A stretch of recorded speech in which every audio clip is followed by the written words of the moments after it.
Hey everyone. I thought I'd kick off this stream with a bit of ASMR for chocolate. We are back. Book club is back. What's up? It's Maude Garrett's book club. We are doing February's pick.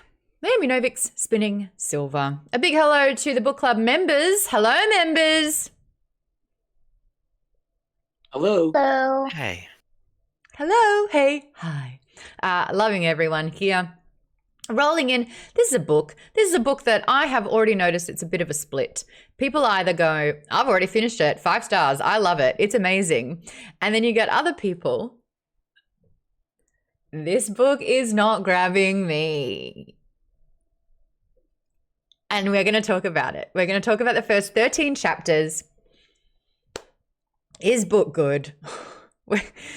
I love it when it's a split because actually talking to everyone about it, especially those that love it, it helps me. It helps me connect with the book a little bit better. It helps me like it a little bit more. I have heard amazing things. This was another Patrick Rothfuss recommendation. Naomi Novik, we've had it before. The Temeraire series, we kind of did the first book with Nerdist, and I wasn't loving that one either. And I ended up buying, I think, the first 3 books in this series, trying to convince myself that it would be a good read, and I did not. I didn't. I just didn't. Oh my gosh, Tass, did you just do that then, or was that already pre-done? We're on Fable, everyone.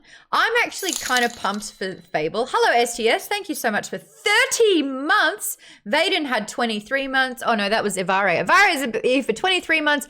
Lisa's 17 months. Vaden's 28 months. Thanks to everyone resubbing, using their Prime. I really appreciate your support since this is literally my first stream of the month. February, you know what they call it.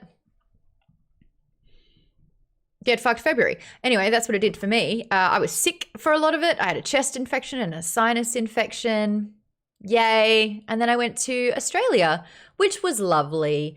I like Australia. I like the food. I love the weather. It was so warm. KP Dubs, you're going to have to mute for me, my bud. Lovely for you to join. KP Dubs is in the I like this book category, but thank you very much.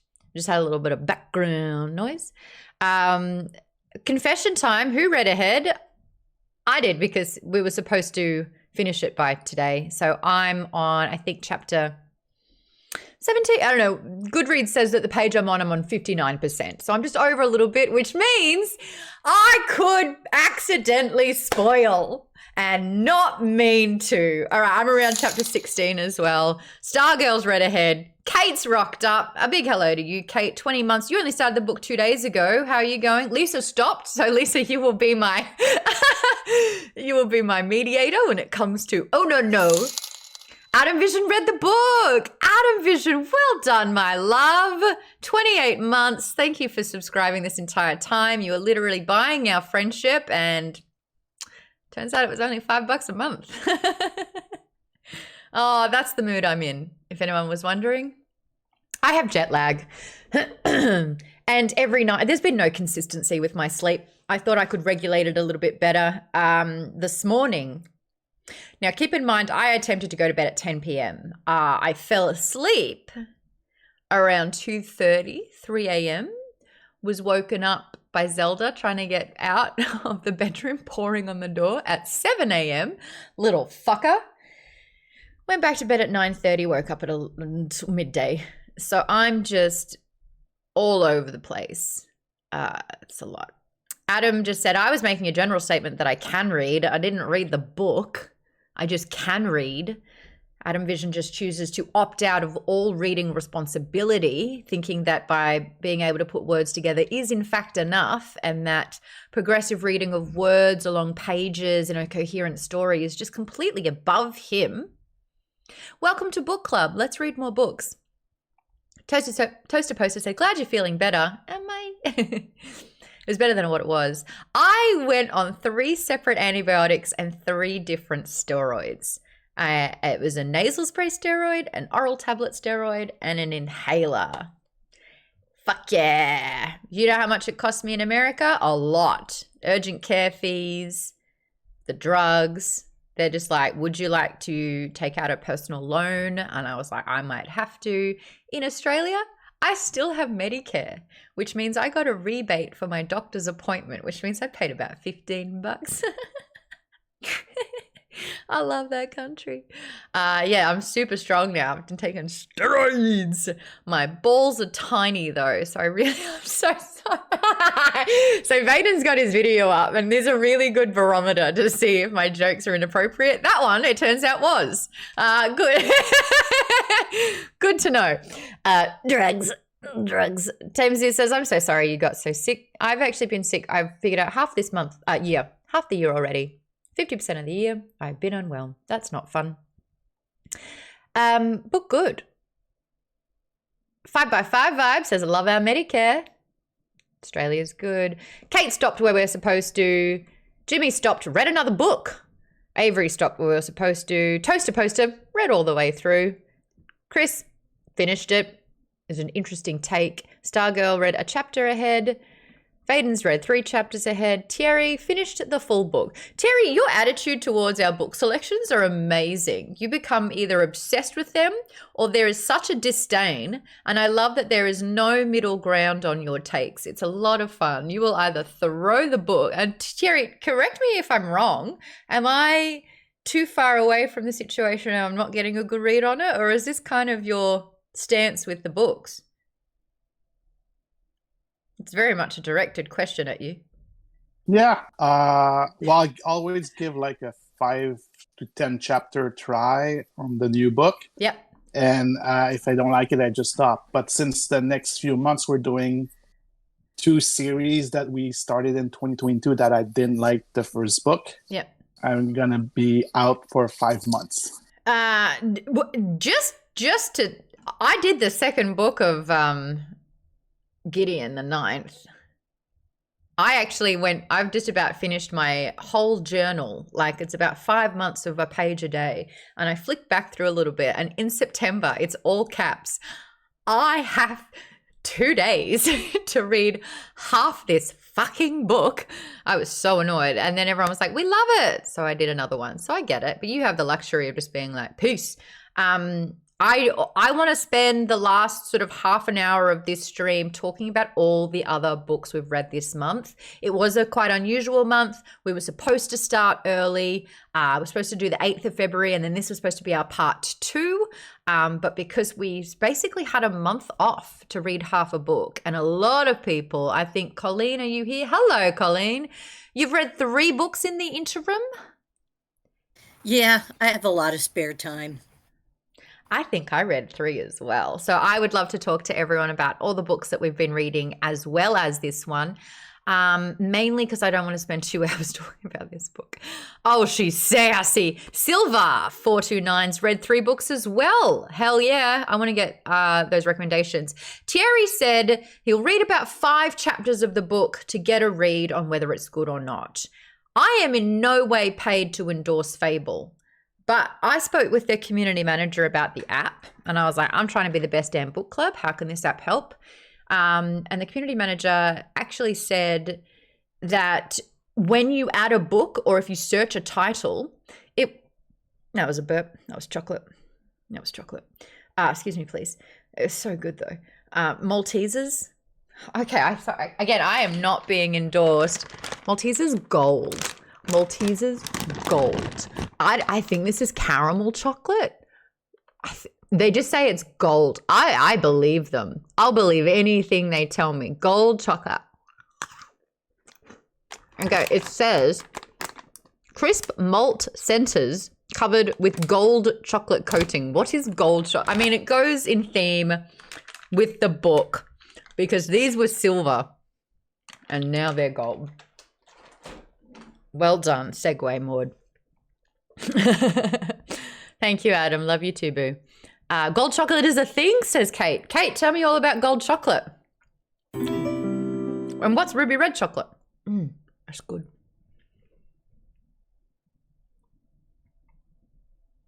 Essentially like chocolate that's processed, but it's gold. It's, I think, from the bean, but ruby red chocolate is like pinkish red chocolate. I had some. My brother got me some when I went back for Christmas. Gold's better. Good. It's really good. That's great. Maltese, Clever Girl says, Maltesers are great, but I've only had regular chocolate ones. You should try the gold ones. Where's Miriam when you need her? Here we go. Vaden doing a little bit of research for us. Gold is developed by experts from a wide range of ingredients such as sugar and caramelized milk. I called it. The product has an intense flavor. Is it? It's all right for me. With a remarkable balance of caramel and chocolate, with caramel tips, butter, cream, and even a pinch of salt. Oh, don't tempt me with a good time. Whew. Kate, you read 2 books this month. The past couple of weeks were kind of rough for me. Same girl, same. Big hugs, though. You all right? Everything okay? You don't have to talk about anything you don't want to, but just know that you're in my thoughts. And I know you're not a hugger. You're getting one. You're getting one. Oh, I read about your work issues. That was nuts. Sarah you want to talk about people with too much time on their hand? Colleen puts it to good use and reads 3 books. This person, wrong way to spend time. True Scorn says Maude's Candy Club is something that I would like to join. When I tell you how many bags of lollies I'm looking at, I was like a dealer. I was at the airport and I was like, give me 2 of everything. Ma'am, are you sure? I was like, I can handle it. I've already told all of my Aussie friends living over here that I've got some for them. And even my non-Australian friends are like, what is a party mix? And I'm like, mate, it is a party. Blue Reader Gal says, Maude tries different types of candy. Not the first time. Not the first time that's happened. Ooh, KP Dub says, wow, Maude is so eager to not talk about spinning silver. She's just talking about gold chocolate. Thought I was subtle. Turns out I'm not. Alrighty. Is book good? This is the question we like to ask everyone. So far, let's go spoiler free. First impressions. Is book good? We don't do ratings until the second part once we've finished everything. This is just a vibe check. So who wants to jump on first? Oh, nerd boy. Oh, Tamezu, let's go. No, let's go. Yeah, because I thought book was generally quite good. I mean, I read past it and I was it was a fable, right? But it was within sort of a Eastern European and obviously with the Jewish aspects and I trying to figure out what Eastern European country it was. But I like the tone. My only minor criticism is that sometimes the first person, a few of the characters seem similar in terms of the first person, but otherwise I was pretty compelled. I love the fable story. What's the word? Once upon a time type feeling. Yes, and, a folk tale. But like a fairy tale. Yes. So what's interesting about that, this is the second one that Nomi Novik did. She did Uprooted, which was like another sort of take on, I have the interview up. It's a spiritual sequel to Uprooted. And Uprooted for her was about her family's immigrant experience. So she did a reimagining of this Polish fairy tale. And even though these books have nothing in common, it's a spiritual sequel because she's using sort of like a folklore fairy tale with with Rumpelstiltskin in this case.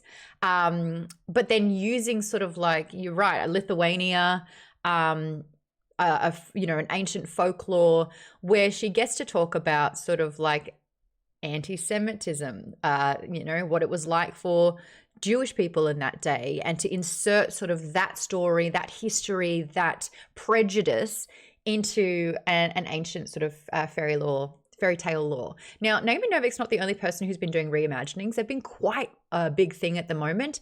Way back in 2014 for the original Geek Bomb book club, where I would choose a book and then try to get the author on, which is what we're doing this time. Naomi's assistant, please get back to me. I'm going to start harassing you. Nice. Oh my gosh. KP Dub, Rapunzel. Nice. Her hair is like actually getting long enough. The little floof.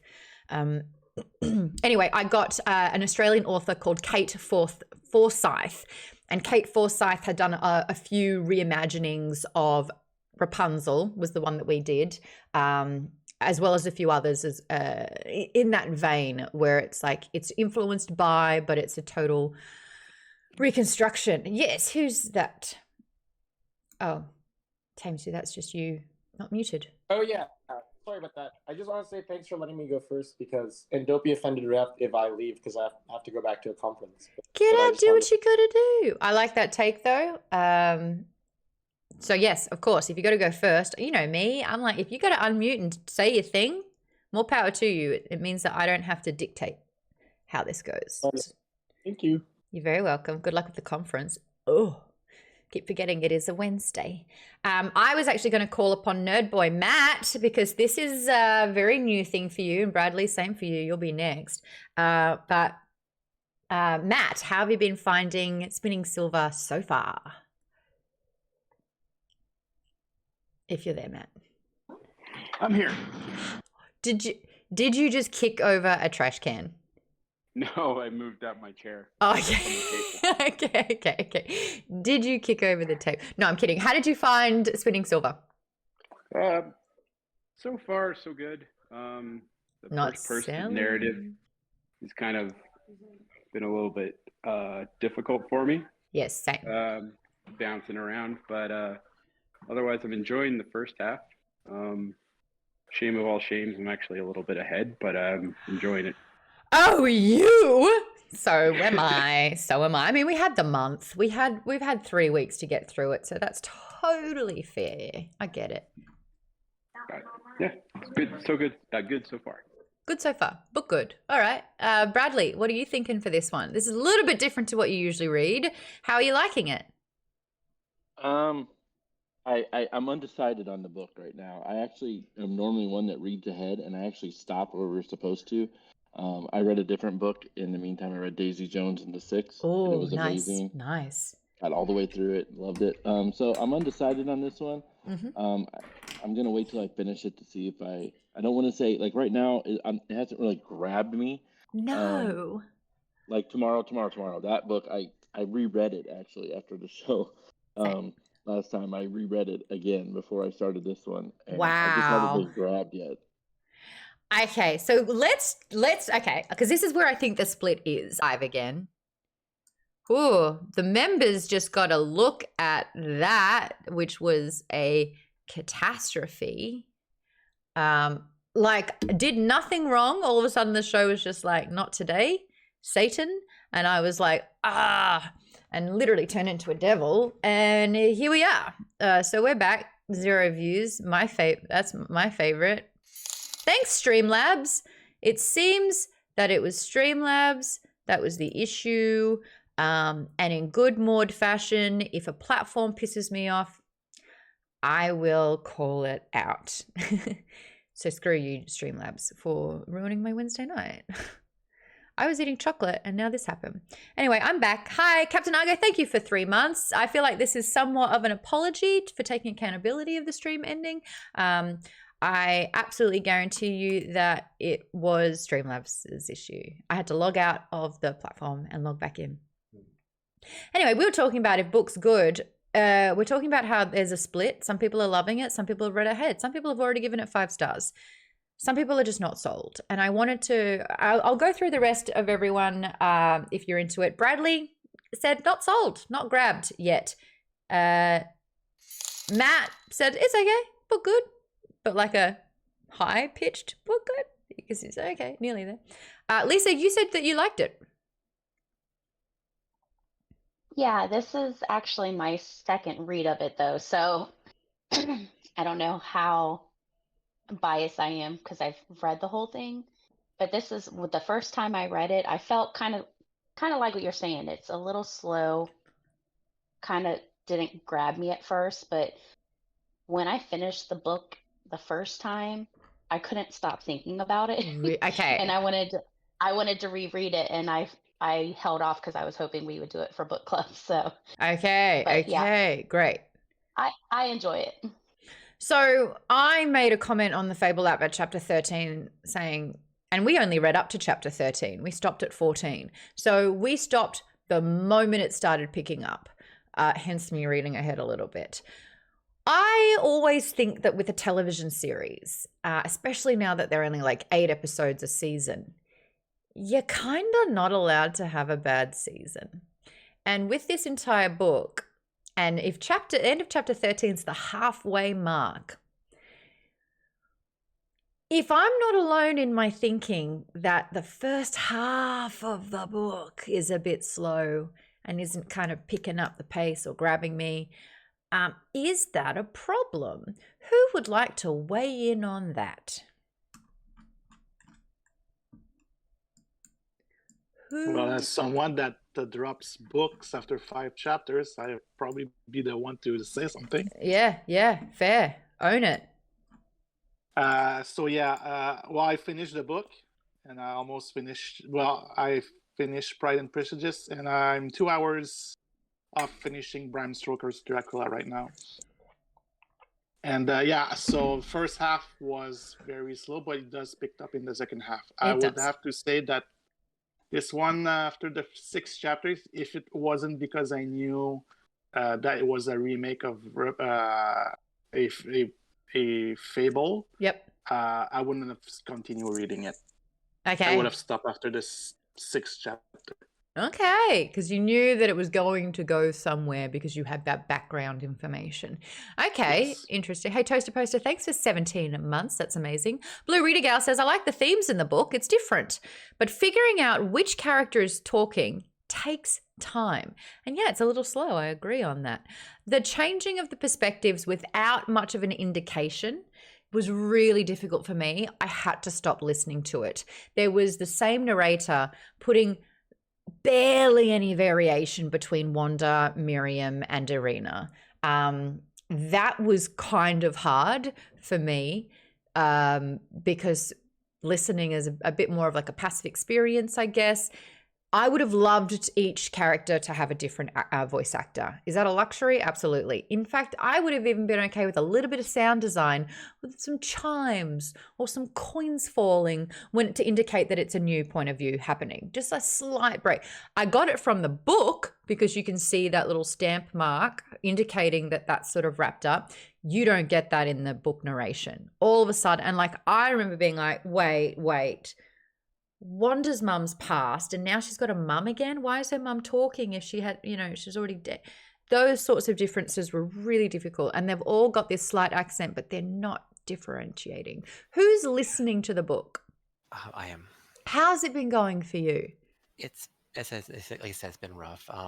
It's also kind of strange because, as you said, like they all have very similar voices, and it doesn't make much sense to me. Like Irina's a noble, and Miriam's like closer to like middle class essentially. What's what she merchant, yep. And then Wanda's very poor. Like you think they would have pretty different accents to some degree, even if some of them, even if Wanda and Miriam at least come from the same village, but like they sound very, very, very similar. It's a problem. That's such a great point. And I think that classism is a huge factor of this book. And I think that having that classism differentiate between the characters with their voice would have been a really important note, I thought. Irina having more of that upper class, prestige about her. And then, Miriam being more spoken and, in charge and wanting to do things. And then Wanda who's just, maybe slower with her words or, has to think a little bit more or is trying to piece it together. Or is like more stoic and stern because she keeps getting described as like, very strong. So maybe her voice is a little bit deeper, whatever it is, it's just differentiation would have been amazing. Naomi Novik does it in her writing. She makes Stepan have very broken English because he hasn't been educated thoroughly. The dad's such a deadbeat. And that sort of like shows, Wanda's quite matter of fact. Miriam is very thought provoking, and then, you see that it just crashed for Maude, me. it says you're offline. Oh, for fuck's sake! We're back. What? We're back again? It was just like a few seconds or so. It looked like it just glitched. Am I getting pinged for bullying and harassment? Like, because I don't like the narrator. Oh, excuse me, please. Woo! Just so you know, I'm paying top dollar for the best internet that money can buy, and apparently I am paying for a gig. Let me quickly do a speed test. Apparently you're not supposed to do it while you're streaming, but this can't get any worse. just like, oh, now that we're on the hate brigade, Spectrum, get fucked. Get fucked, Spectrum. All right, here we go. So I'm paying for a gig, right?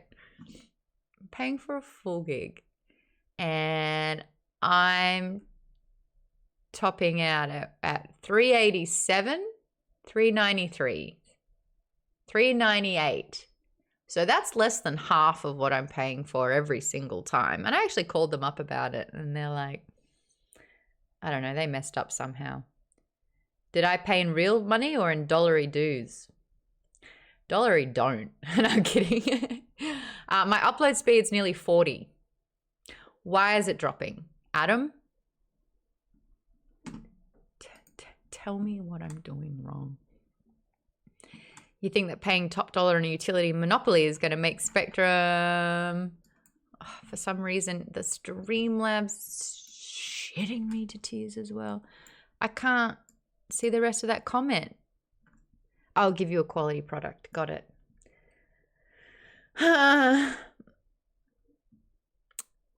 All right, so the audiobook didn't help this. Kate, you're saying that sometimes a slow build, it doesn't have to go at a breakneck speed. Sometimes a slow build's absolutely fine. And this is a whole lot better than what Wheel of Time does, which is absolute inflation and straight up boring. What did you like about the slow burn of this book? It was more than just, you know, describing she walked up the road and like all that kind of stuff, which Wheel of Time did a lot of. There was a lot of kind of setting like the political scene in a way, I guess, where because it's the whole thing of like Miriam starting out as like, you know, poor and barely surviving, and her having to build herself up in a society that's essentially rigged against her. And so you're kind of seeing in her power in a way. And then you're seeing like Wanda, like just, I really liked the way she kind of set the pieces into this world. It didn't feel boring to me. I mean, it felt like a slice of life. You're just seeing these people kind of live their lives the best they can in shitty situations. You know, I kind of just liked it for that, even without the whole Steric thing. I just kind of liked that story of Miriam bringing her family out of poverty and becoming successful, and then bringing Wanda along with her, who was just trying to survive also poverty, but also like her horrible father. And then Irina is wealthy, but she's not, you know, happy either because she's got a shitty father. But it's like, you know, so there's all kinds of different things there, even without the supernatural, that I just found interesting as like a slice of life sort of thing. I have an observation where obviously Naomi Novik has written the points of view majority for different women in different classes. But for the men reading this, what was it like reading this book knowing that every single male character, pretty much, Stepan, you know, not included, is a bit of a dropkick, has incredibly negative traits? Let's go through them. Wanda and Sturgey's dad, abusive, gambling addict, alcoholic, piece of absolute shit. We all were stoked when he died.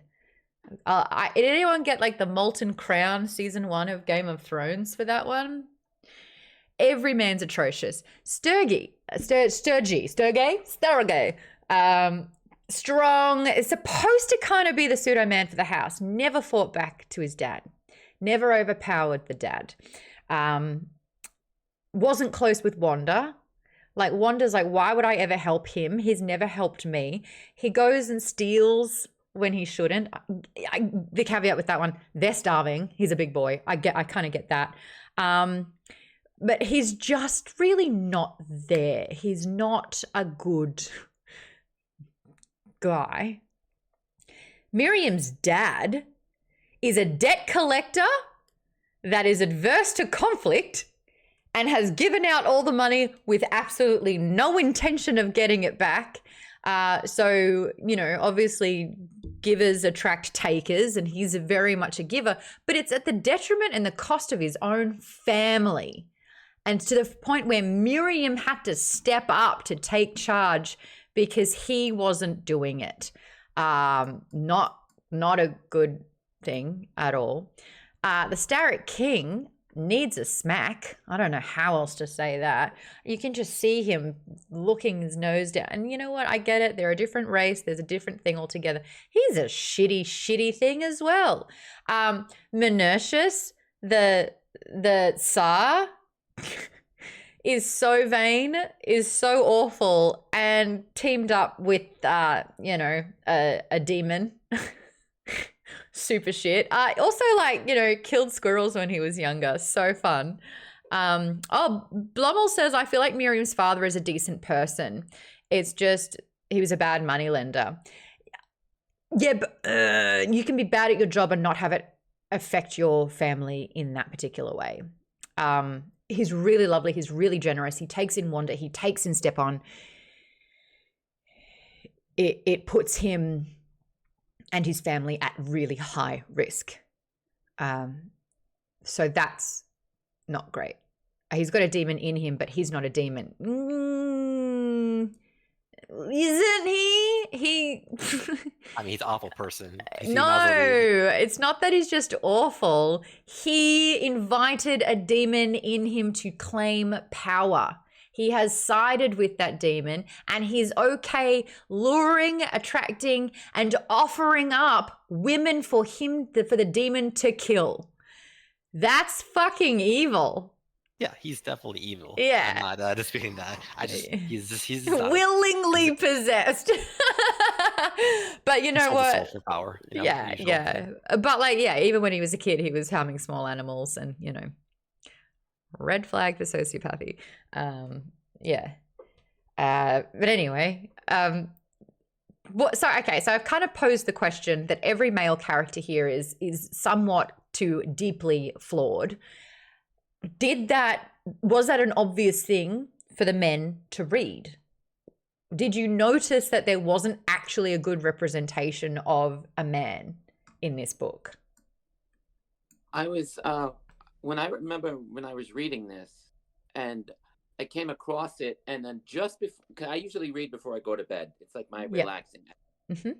And I just remember having an epiphany, or if you want to call it that, and being like, oh yeah, I just noticed that, and I was like, maybe this is like a metaphor for this, as I wrote in the chat.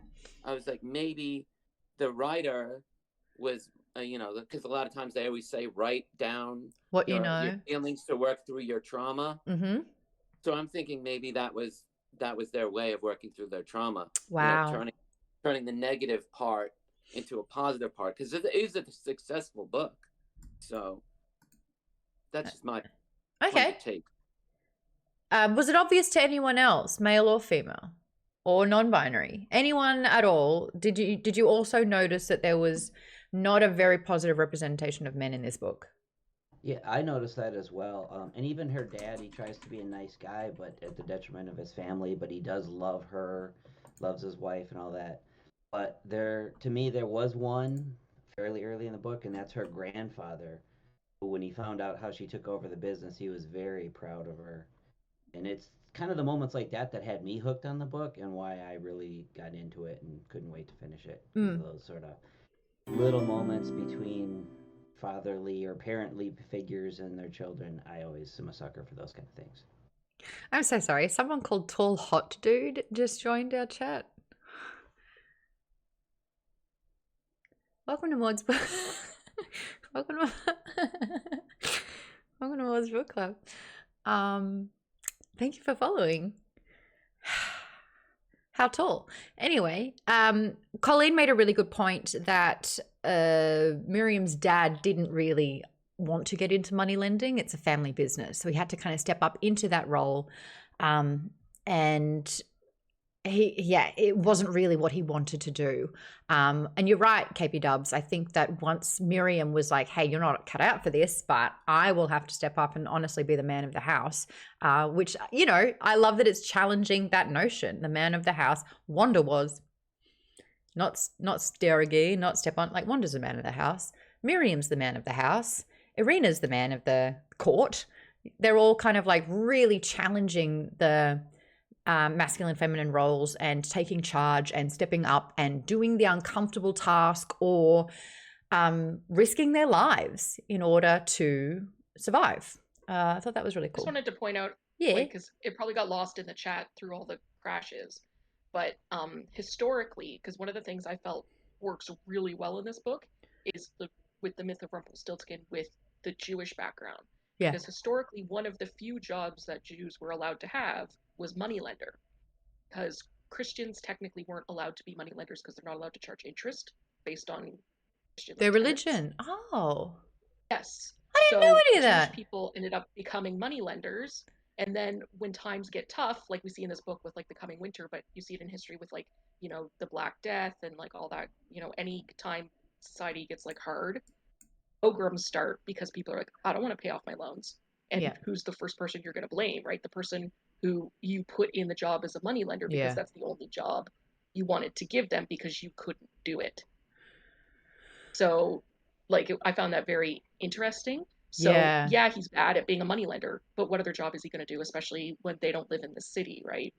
That's such a really good point. Isaac you see as a jeweler, but they live in a small town. They're not going to have a jeweler. And one of the reasons he didn't want her to go out and be a moneylender is not only because he's a terrible moneylender, which he is, but because she has to go door to door as a Jewish woman and ask for money, which is dangerous. And wear that responsibility / prejudice / disdain. She becomes the face of that, which means she becomes the target of the anger when people don't want to pay their bills. That explains so much.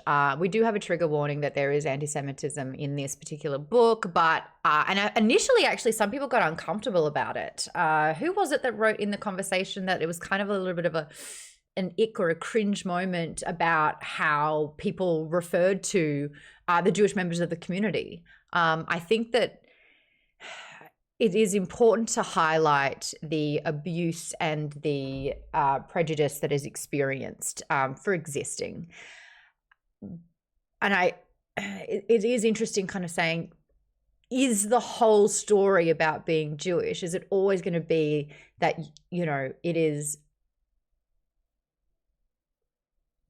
focusing on the trauma, focusing on the pain, and that being sort of like the crux of being Jewish?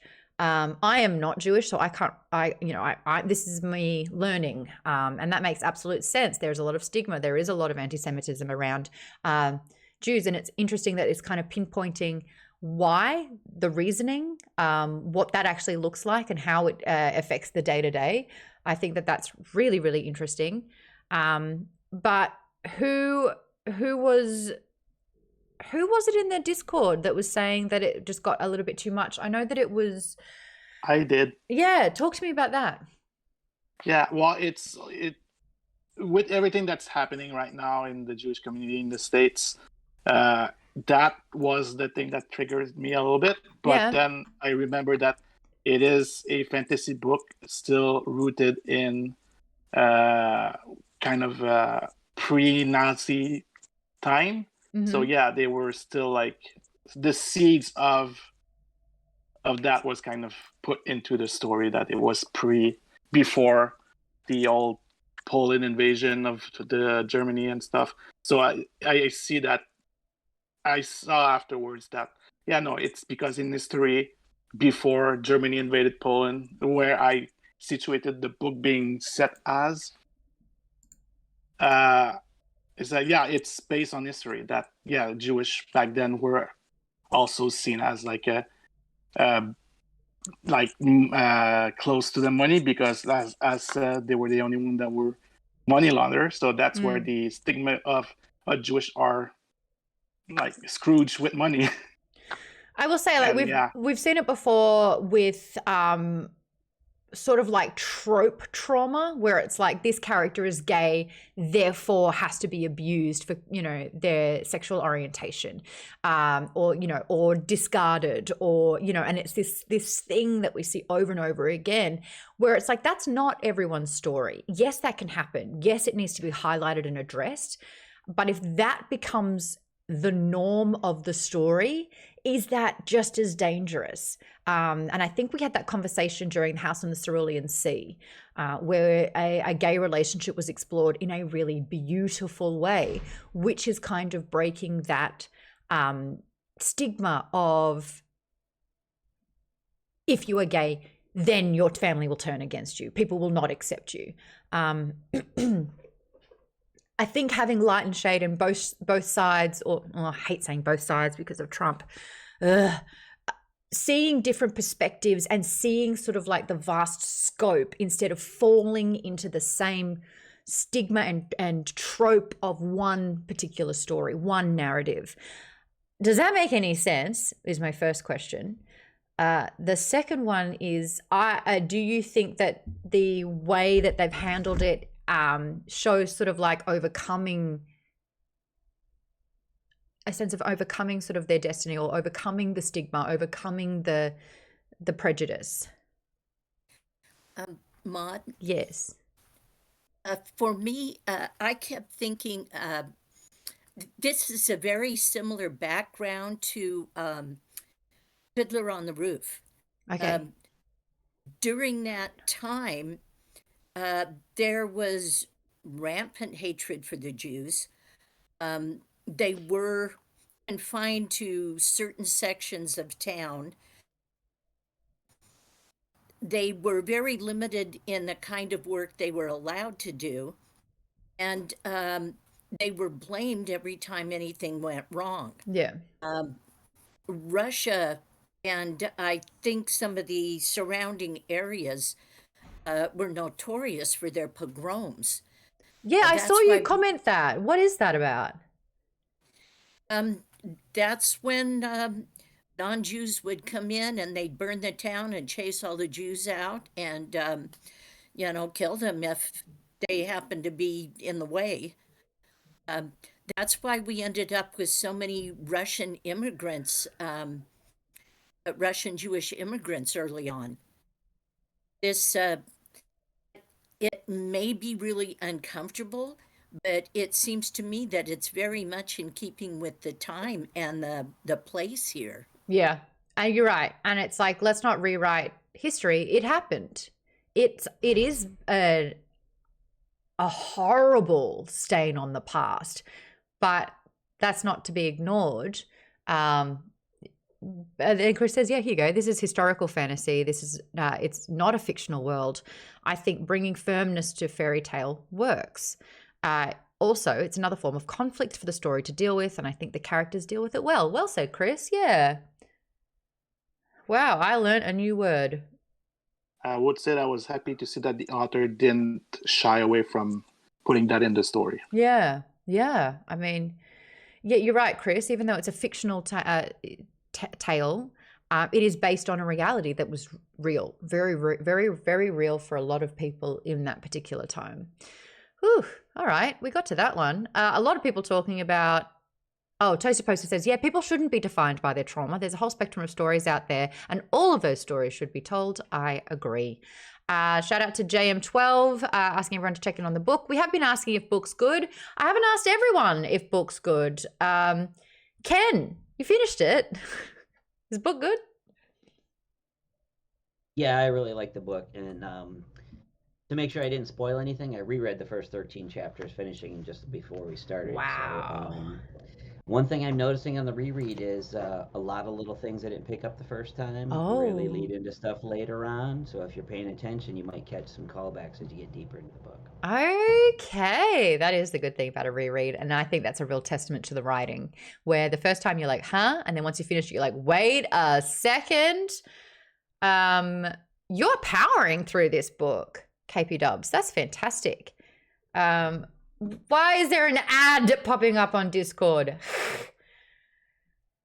Catch-22, where are you at with this book? I didn't read it. Well, thank you for showing up. I appreciate that. I tried to hold up a sign, but it's backwards. I was gonna say, don't ask me. I'm just here for support. Oh, show me the sign. I will judge. I will rate your sign. And you're just gonna rate my crappy engineering handwriting? Oh no, that's good. Don't ask me. I didn't read it. I'm just here for support. Yeah, I'm trying to slog through tomorrow.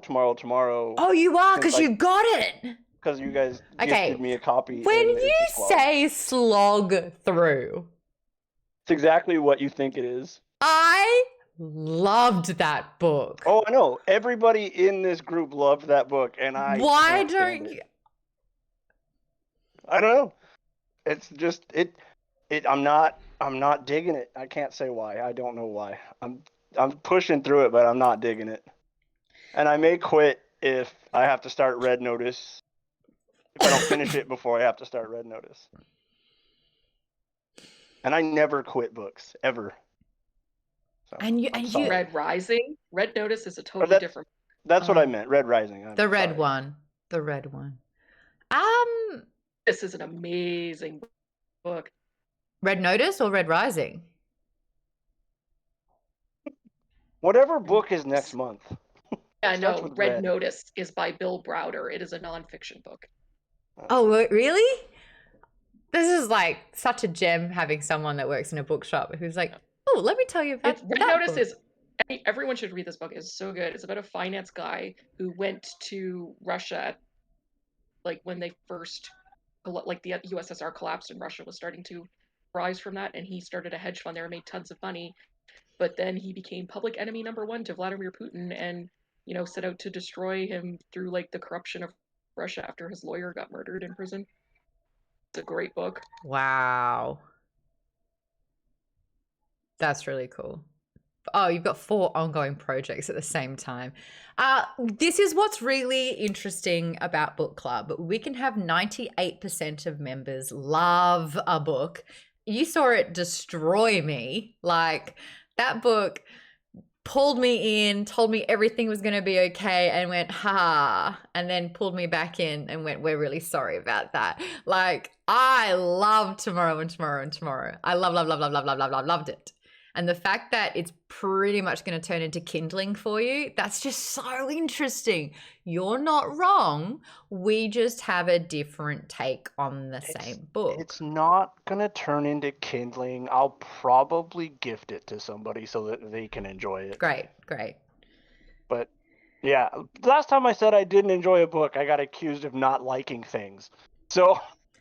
And look at my progress, because I've thought it but didn't say it this time. Oh, God.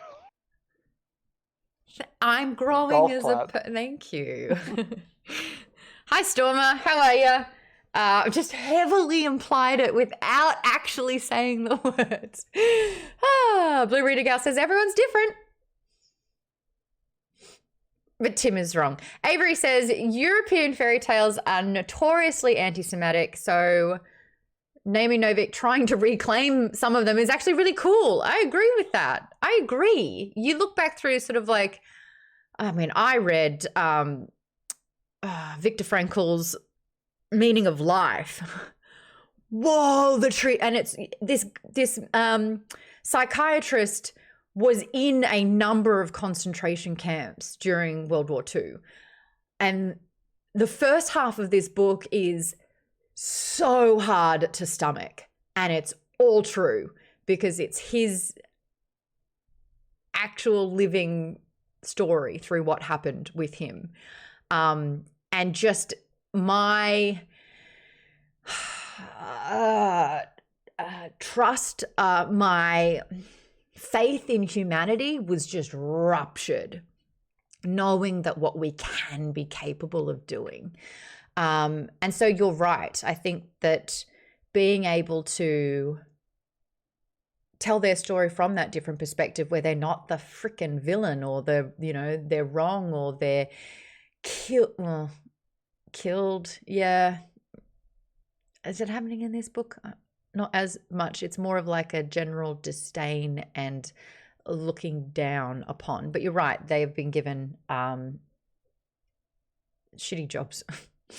Hold on. Kate says, Lisa loves trashy romances. They bring her joy. I would rather die than read them, but I'm sure that Maude reading a splatterpunk novella that I've loved would traumatize her forever. I read some of your book reviews on Goodreads and I'm like, why are you voluntarily reading some of these books. You're like, I tried to look up the most fucked up book out there. It was pretty fucked up, but like not in a way that really disturbed me. And I'm like, I couldn't read the blurb to this book without bursting into tears.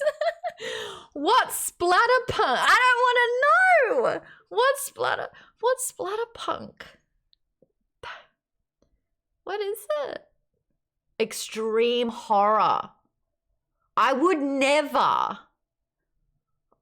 Like, romance, it's good. People experience love.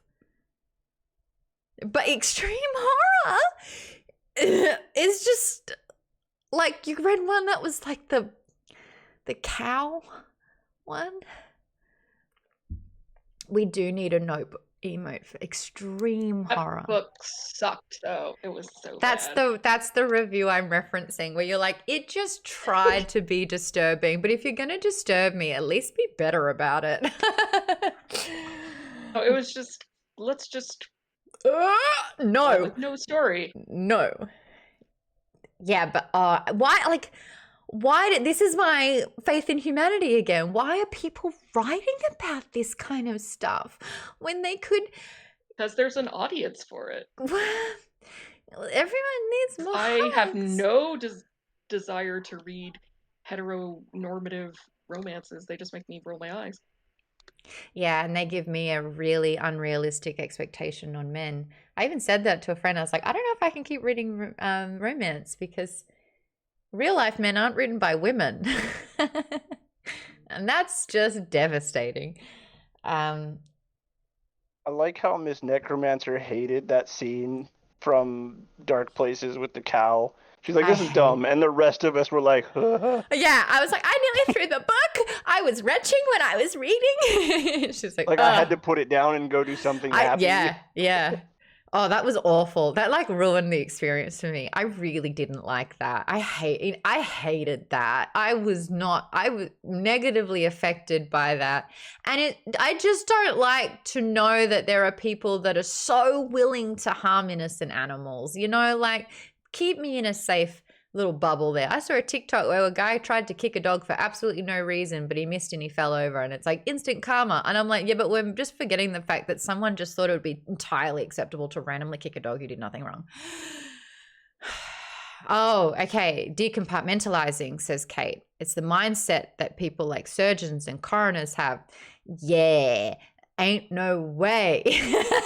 I wouldn't last a day doing that. I wanted to be a lawyer, but I could only do sort of like negligence, duty of care, because I couldn't do anything that showed me sort of the vile and malicious and disturbing things that people do every day. No.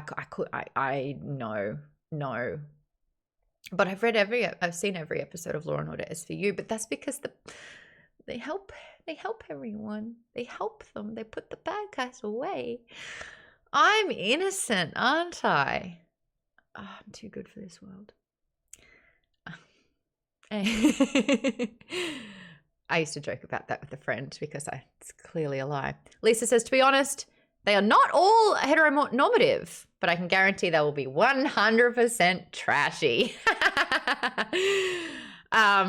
Clever Girl says, I'm not a huge fan of horror, but I read Stephen Graham Jones' The Only Good Indians. That sounds like it's got a lot of violence in it. Am I correct, Colleen?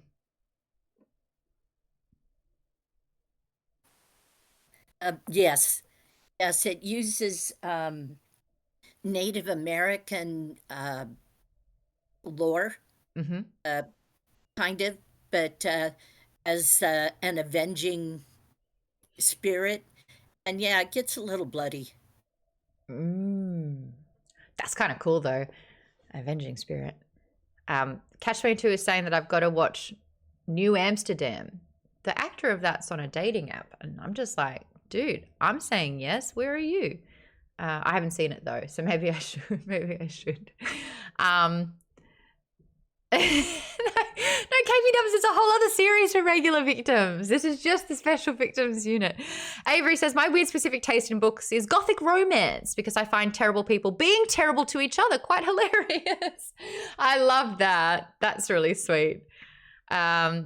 No, because then I'd turn into a bit of a starry-eyed fan. Kate's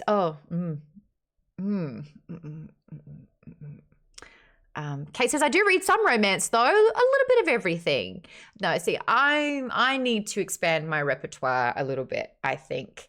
Anyway, we're talking about Spinning Silver. It's a book by Naomi Novik. We're talking about the first 13 chapters.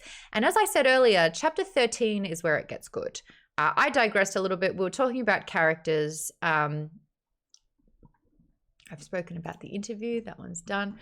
We're talking about the characters. Let me give you a little bit about the overview. Should have done that about an hour ago. Published in 2018 by Nebula award-winning author Naomi Novik, Spinning Tales is a modern take on coming of age. Spinning Tales. Am I reading the right? No, that's not what this is called. Is her series Spinning Tales? That makes more sense. Or maybe they just got it wrong. The novel explores the dangers of pride and the complexity of responsibility set in a Slavic fantasy world made of the familiar and fantastic alike. While the story centers around Miriam Mandelstam, other character perspectives demonstrate the quintessentially human experiences of life: frustration, longing, confusion, and growing up. Talking about Miriam, the teenager finds herself in a do-or-die moment right from the start. With her mother ill and her father incapable of collecting on the debts owed to him, Miriam decides enough is enough. Though she's slight and young, she's determined. The strength of will not only helps her nurse her ill mother through the harsh winter, but also guides her to a prosperous career as the town moneylender. She takes Wanda, the daughter of a local farmer, on as a servant. Wanda enjoys the work and it keeps her from her abusive father.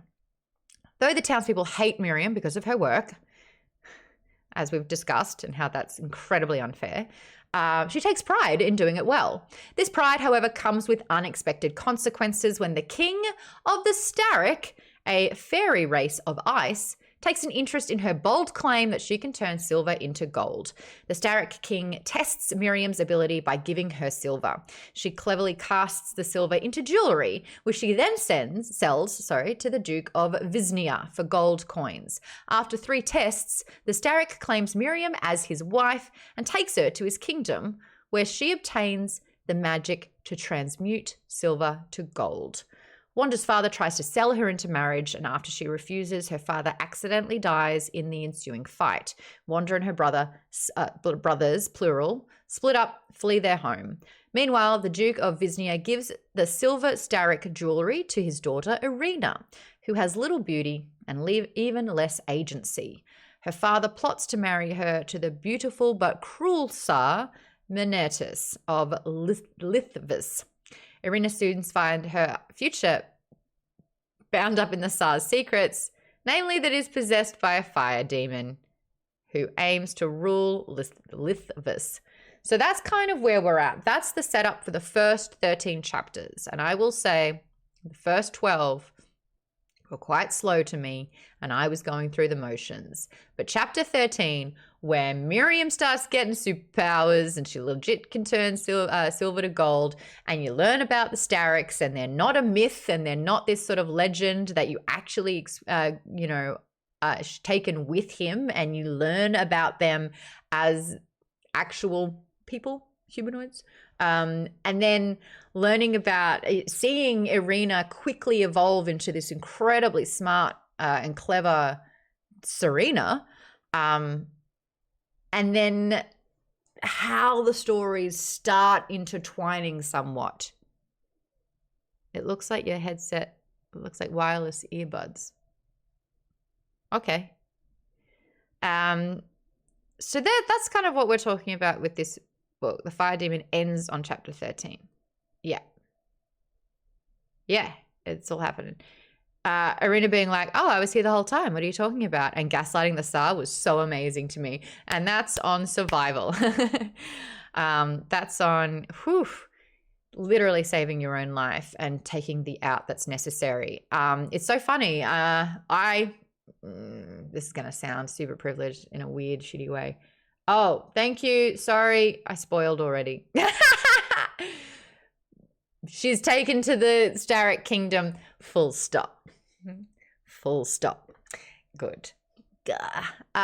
When you are not lauded for your beauty, when you're not raised as being someone who is pretty, you actually do become more observant and you develop a personality. You develop other skills instead of relying on beauty. And I kind of love that Irina has done that. She recognizes that the beauty is the currency when it comes to marrying off your daughter and getting a dowry and all that kind of stuff.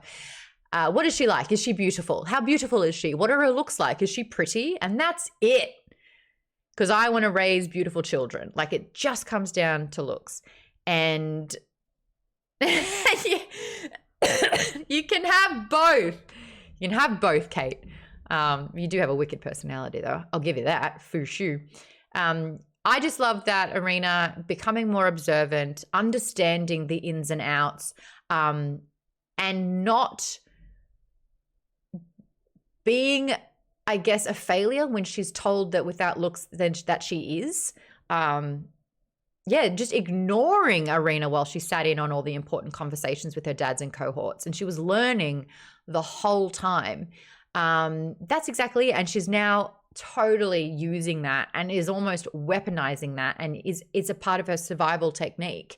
She's able to use her smarts to wake up. Spoiling. I caught myself. It ended with Miriam asking to be taken to the caverns. Oh, okay. God, I caught myself on that one. Okay. So a couple of things that we can talk about in the last 20 minutes. The Fae Silver and how the Fae Silver has an effect on the human world. It has this pull, this lure. When Irina starts not only donning the necklace, but the ring, people are kind of pulled to her. And with that, like, they double take. They realize that she's got more beauty or essence, or she's just got that thing. And it's the silver that's doing this amplifying. And Kate, I mean, if you're saying it, then it can't be a spoiler. Kate's saying human gold has the same effect on the Starrix. So gold is really important to Starrix because they create silver, but because silver is so important there, and gold is no. Starrix silver doesn't exist in that realm. Starrix silver's got that magic built in.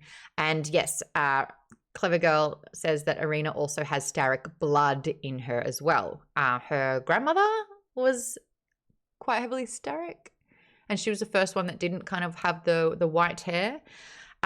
Kate says it's almost a metaphor for wanting what is exotic and what someone else has instead of the beauty that you already have. I also loved, I don't know if that's happened yet. It's the most interesting part of the book. Like, it got interesting after And chapter probably 13. not. Oh, she did turn silver into gold. Yeah. She touched buttons and stuff. Yeah, I just remembered she did when she was kind of like sticking it to him, like, oh, well, watch what I can do. Yeah, she did. And was like Because when he gave displaying her it. like the crown. Yeah, she was Yeah, like, blah, blah, blah. I forgot about that part. And then when she was Then she delegated did it to servants. servants Boop, too. boop, boop, boop. Yeah, so when everyone looks at you, they know that you are mine. Ah, what a cool flex. We love a girl who's confident in her skills. One of the other things that's really cool is Yeah. in the story of Rumpelstiltskin's, like, you can't say his name because then it's like control over him, right? But so using kind of fairy background in Rumpelstiltskin is good because there's always that Fey lore that true names have power. Like we've seen it in like pretty much everything that has fairies in it. Yes. So not being able to say their names, and them when she gives her servants she's just like, whatever, I'm just gonna call you these names. They're so like taken aback, and you can see that they're very like honored by being given a name. So it's very interesting to kind of put those two stories together. It's also interesting that it's like she has monetized her worth by getting information. And that's sort of the exchange, and the way that they are just so malicious about that. no one in this kingdom will answer any of her questions. And so it has to be allocated to the 3 that she gets every single 3 every single day from the Starrick king. And he's just like, caveat, you are not allowed to ask my name. You will never know my name. Do not ask it. I will not tell it to you. So you're right. It's reinforcing sort of these. It's 3. Thank you. Did you call me sir? I don't mind it. Sir Maude. That's kind of got a cool ring to it. I mean, since this whole book is about women displaying masculinity traits because ain't no dude stepping up to do it well. I could be a sir. Better than a ma'am. Who the fuck thought that ma'am was a good one? Oh, Twitch mods. Yeah. That's funny. I'm reading what the Twitch mods are all saying. Oh, he's saucy over there. What was I saying? Gone. It's gone. I was going to interrupt and say something. Please interrupt me. Well, in a lot of the fairy lore, if you know someone's full name, you have power over them. So if the Starrick Lord, if she knew the name of the Starrick Lord, she might have power over him. But also, I see this recurring theme, the 3 women, even though they're all really different, all of them are just struggling to find a way to take control of their own lives and determine their own destinies. Yes, because women do not have a choice. Wanda's options: stay at home and get violently abused and have absolutely nothing to her name, or get married. That was it. And when she says, I don't want to get married, violently abusive dad gets violently abusive. And now that,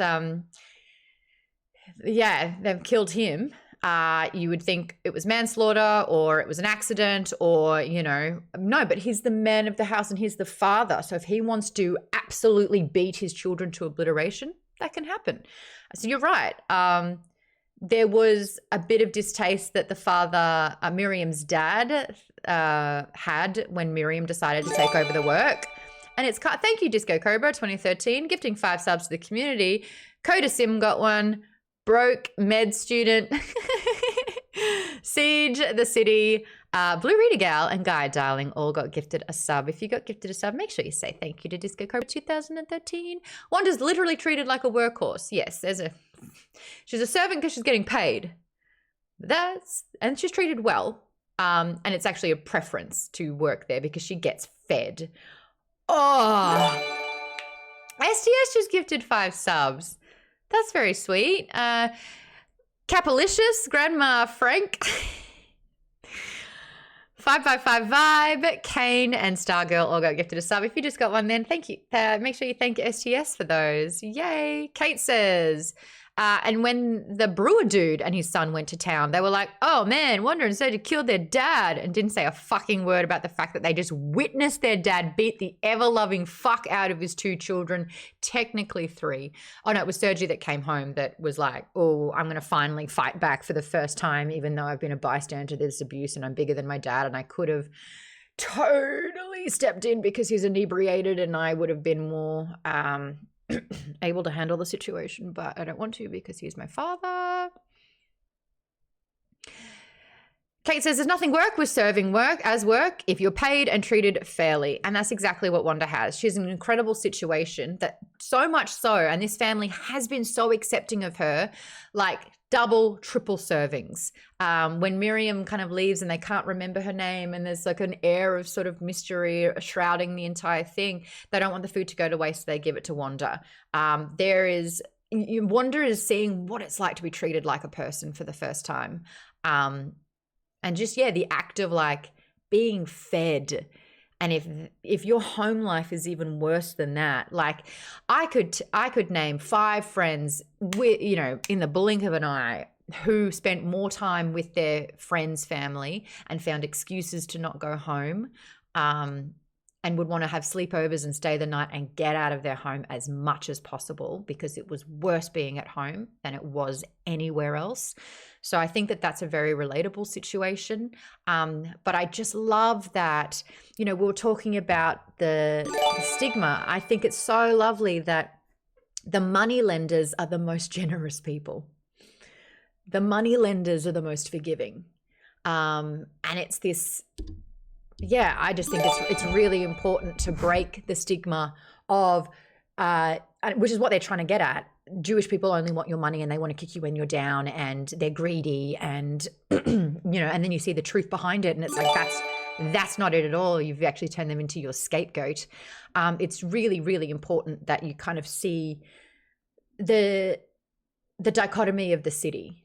You've got how quickly, you know, it's the destigmatization of greed, because when Miriam was holding that big bag of gold and the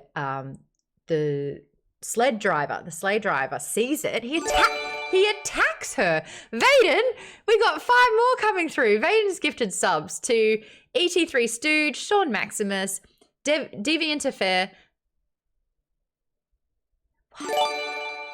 Why is it? You could have chosen any name. I feel like you're outing yourself. Larry, Darren, and Spoopy Me. You all got gifted a sub. If you got gifted a sub, make sure you thank Vaden for that one.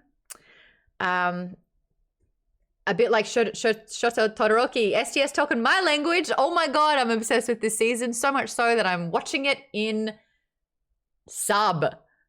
Big for me. I have to focus for 20 minutes. That's hard for me. Colleen says, Wanda and her brothers seem to be increasing in love the more that Wanda is exposed to love in Miriam's home. Yes, what a great thing to say. It trickles down, doesn't it? When you only experience abuse, this is when it's like, usually abusive people then abuse people because it's what they've been taught, it's all that they know. Wanda being shown love, being shown treatment as if it's a family member that's not a family member, having a seat at the table. Berksicles. Berkisticles. What's this one about? That's hello, anybody? Thank you.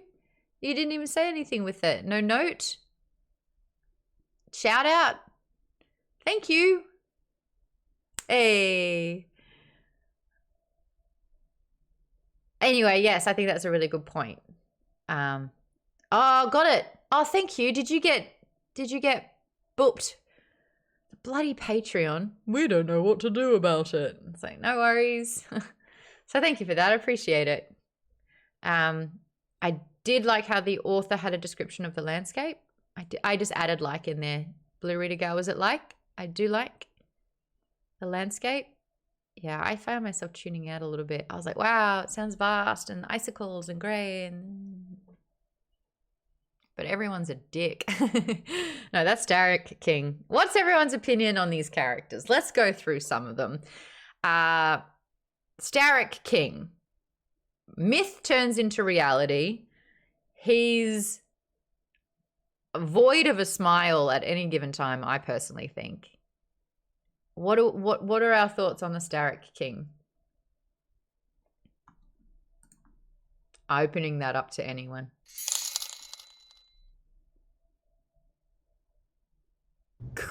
He was a really cool dude. Well, Ken, that's just a lie. Oh, I get it, because it's a pun, because he's made of ice. I was like, there has to be... there has to be something to it. Lisa!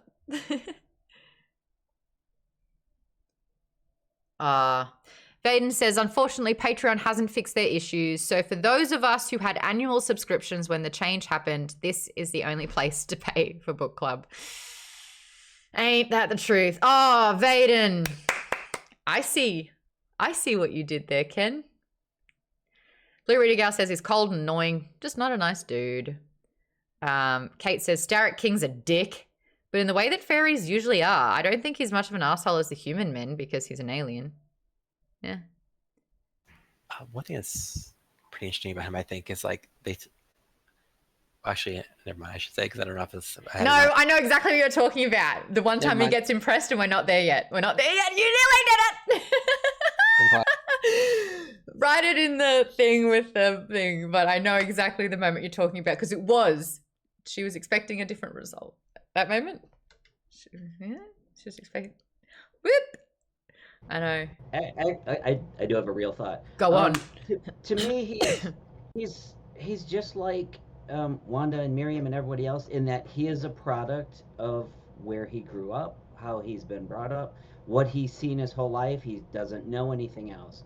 So in his world, it's all about making these specific bargains in this hierarchy, and he's got to protect his people by making winter everywhere. Wanda doesn't know love because she hasn't been brought up that way. She's only known abuse and all this.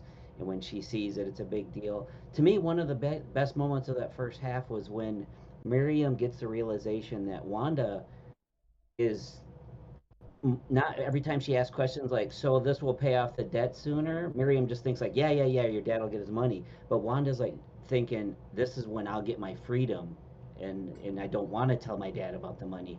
So there's a lot of themes like that to me of like how much of your life is based on the fact that you only can possibly know what you've grown up with, what you've seen, what you've been told. You can never know what these other people's lives are like because you've never lived that. Well said. And we actually saw that in both times. Irina immediately assumed that Miriam was just the jeweler's wife. Oh, I recognize you. Yeah, you were standing next to that man. Therefore, you must have been his wife. He is the man. He's the jeweler. You were next to him. I'm making that assumption. Miriam, I'm giving you money. I'm not asking questions about the distribution of this money. I'm not even thinking about your abusive father. I'm stoked that I can pay you 2 coins a day and I can get help and I'm helping out your family. And there was that beautiful moment where Miriam kind of has that light bulb moment going off, and she's like, oh, you're not giving this money to your father, are you? You are trying to prolong this state for as long as possible because this current situation is more beneficial, but you couldn't tell me that you weren't giving this money to your dad. If he'd come up to me in town and said anything at all, I would have outed the entire situation. So she has this huge epiphany moment of, oh shit, her situation's a lot worse than I thought, and she's just trying to stay alive. And then kind of works with Wanda to try to prolong this. Tell your father it's payment once a month. You give it to him straight away. He's going to blow it. He's in your debt. He needs you to stay in this longer. So she's actually then become an asset and helping Wanda. At that same time, Wanda's earned her way. Wanda is such an asset. Wanda is learning, and I think it's so sweet that Wanda thinks learning simple maths is magic. Adding and, because that is a skill set. And she's not shying away from learning anything. When Miriam goes, Wanda steps up. And it's so interesting that they are switched on because then Stepan then has to step up when Wanda goes. And they're like, whoa, there's an art to this. Like, are you keeping track of who's paying what and what that amount is? But they are there to learn because this is the most important thing to them. They can't have a bad day. They can't get bored. They can't be like, this is above me. I don't want to do any of this. This is their out, and they are constantly in survival mode. So they are absorbing everything as if it's almost life or death, because at a time it was. God in a Box 24, thanks so much for the follow. 4 minutes ago, KidGen, thank you for using your Prime to resub for 3 months. Clever Girl says, some people still act like math must be magic. I've told the story. The men in my family, my father and my brothers, are really, really good at maths. One time, my brother was furiously writing on paper. I remember I walked up to him and I said, what are you doing? And he said, I'm trying to figure out how fast a plane has to fly to constantly fly in daylight. But there are variables like how long does the gas in the plane, how long does that last, like how long do they have to refuel, how long will that go, do you have to incorporate that into the flying time? And I was like, I'm going to just not do that. I'm going to step over there. But that's just what it's like. Oh, thank you, Lise. That's very, very sweet. I appreciate you. Thank you for that. Fuck Patreon. Fuck Patreon. Fuck Spectrum. Who else was there? Streamlabs. to be a consumer in this day and age. Oh no. It's still going. Thank you for that, Lisa. I really appreciate it. KB Dub's latitude's a big factor. Sure. Okay. I found out mass changes in space. What was the thing I learnt, Tim? Was it mass? The difference between mass and weight? Still don't know. It's gravity. It's gravity. Literally, that's it. It's the difference between mass and weight is gravity. It's how much gravity acts on your mass. That's what weight is. So cool. That's so cool. Oh, Chris, circumference of the Earth plus altitude and then the flight speed and planetary rotation to count for. Well, yep. Why should I get my brother in to chat more about this? Darcy pops on by. Darcy's already finished his I think he's finished his second book. He's starting on the third. So cool. So cool. When are we reading those? Yeah, right. You know what? I'll see if he wants to put a feedback group together. What is that called? Feedback group? What is that? Kate, I feel like you know these things. A beta focus group. I knew you would get it.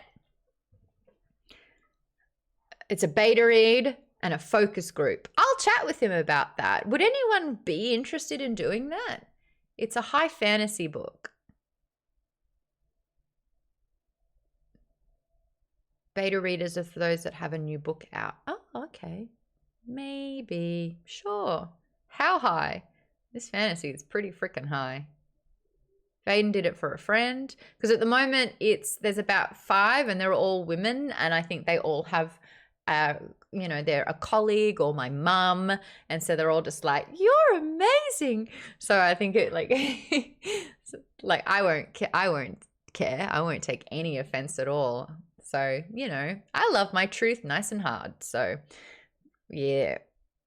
Oh, you're getting arcs from NetGalley to read. Then you must do a review on it. Oh, okay. What are the other things we want to talk about? Starrick Silver, the Starrick Kingdom, having different, and, Ken makes such a great point. The Starrick King is just a product of his people. They have very, very traditional and different laws and ways of operating. Spoiler. Fuck.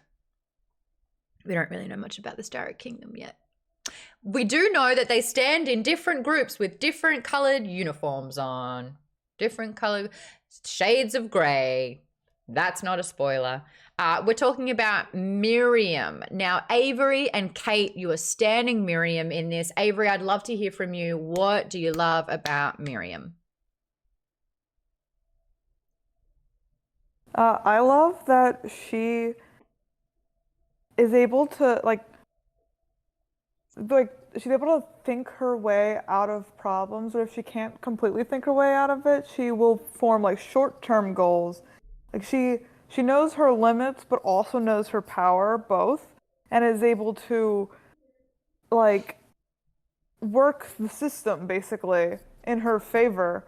And I just love that, and I love that she's able to find allies and draw people to her, and then also find she's able to figure out pretty early on who's a threat and push them away. And she's just really cool, and she's really smart, and she just is able to problem solve, and it's just great. She's incredibly savvy.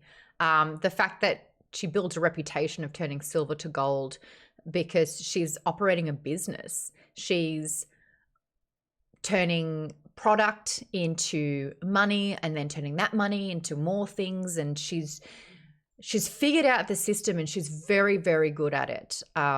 You're right. And it is really, really impressive to see her not only step up into this role and do what needs to be done, capable, she exceeds that. She brings a brilliance to it where you're like, and she's kind of quite excited about what she's doing. Oh, I just stopped in the town and got these dresses. Oh, they're so well done. The craftsmanship's amazing. Honestly, no one's making dresses like these. Anyway, I can't sell these because they're just too good. Oh, you want it? Oh, okay. Well, it's quite a bit of money though. Like, I couldn't sell it for anything less than this. And you're just like, well done. But she's playing by all the rules. She's just a really savvy businesswoman. And I think that comes in handy when she's become all of a sudden the queen of a kingdom. Any chance we'll have Naomi Novik this next week? These ones, if everyone wants to try and contact her, I have emailed. I will email again. I will put the pressure on because it was supposed to be for tonight originally. But I'm working on it. And I'm name dropping to get there. Trust me on that. So fingers crossed we can get Naomi, because I would love to talk to her about this book. You're right. We're at the last sort of 20 minutes. Basically, the thing that I'm noticing about this book, slow start, many points of views with characters. We're introduced to Irina a few, 8, 9 chapters in. We're introduced, there's Stepan's point of view. We're on the 4th point of view by like chapter 11. It's a lot to tell people's unique stories. There were pros and cons with this happening. Took too long. There wasn't enough clarity between who the different characters were. It wasn't highlighted who the point of view was, which actually was a hindrance instead of a help. It was an interesting choice. But it just sounds like chapter 13 has set up 14 for shit to go down, and it for to ramp up and to bring all these stories together. We've done the exposition, we've done the groundwork, and now we're heading straight into Payoff City, which I'm more excited about. My only concern was that first half of the book a little bit too slow for the payoff to work, which is very reminiscent of Priory of the Orange Tree. So many perspectives, a lot to have to get through, so much setup that by the time the payoff happens, you're just kind of winded, a little bit exhausted. But yeah, that's what's happening with the rest. Anyone have any final thoughts on the first half of Spinning Silver before we start chatting about the other books we're reading? Final thoughts. Who's got them? Man, KP Dubs, I'm like, I get it now. I'm looking for it and I find them. If I'm not looking, I'm like, But when I'm looking, cha-ching. Money bags. Bring in the puns. Final thoughts. Okay, cool. Kate, you're currently reading Age of Vice by Deepti Kapoor. Tell me about this, because I've been hearing about it and I've heard very good things. It's excellent so far. So it's takes place in Delhi in, I think it's like the early 2000s or the late 90s. But it starts with a guy getting arrested for driving his Mercedes up on the curb and killing some migrant workers who were sleeping out in the street. But it's obvious it's not his car. So it's that slice of time and that event and what led up to it from 3 different perspectives. Wow. So it starts from that guy who's the servant of like a mob boss's son, kind of like, rich, shady dude. And we kind of see the events from his point of view, but as a servant, he's not privy to a lot of things. And so you're like, oh, stuff is happening in the background, but I don't know what it is. And then it switches to girlfriend of this guy. And then the third perspective is this guy, Sonny. So it's kind of like the same events, just told from different points of view. I love that. That's really cool. Have you finished it? How far through are you? I am about 2/3 through. Okay. Really good. I'll look forward for your review on Goodreads. Toaster Poster said there are a few setbacks in this book, but I'm hooked and I want to see where the story goes. I love it. Tim, you've been reading I've been reading AISC and ASCE, which are building codes. The AISC is Steel Design Manual. I didn't ask. It's work stuff. Mm-hmm. Fantastic.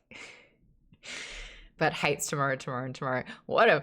Vaden. They're worse. I would rather read Tomorrow, Tomorrow, Tomorrow. Trust. Oh, okay. Whew. I Vaden. don't have a choice. Video game page. Yes. We've done TJ Klune, the author of House in the Cerulean Sea. You went and got Under the Whispering Door. I actually not only rented that from Libby, but I ran out of time. Whoops. But then I bought it on Audible. So I will be going there and reading it. So try not to do too many spoilers, but you loved it. Oh yeah, I loved it. Yeah, I won't spoil anything, but like I said, if you love Cerulean Sea, it'll be the same here. Like he has the same kind of humor. He has some kind of writing style. He does an excellent job writing the characters, and they change especially so much throughout the book. It's a nice, slow, gradual process that seems realistic to me. I love it, and similar to the other one, it's very wholesome. I'll just say that. I love wholesome. Now, I think I told everyone the story because Mum joined us for House in the Cerulean Sea. I convinced my mother, Mama G, to read the book, and she loved it. She just thought it was the bee's knees. She's in a book club, and she goes, usually they read quite heavy material. It's like, oh, the story and the characters, and it's a tragedy, and and she was like, hear me out. It's a contemporary fantasy book, found family, they've got powers, and everyone's like, we're not going to like that. I don't read anything like that. Mum goes, please trust me. I think that this will be a lovely palate cleanser, and I think we'll all enjoy the story.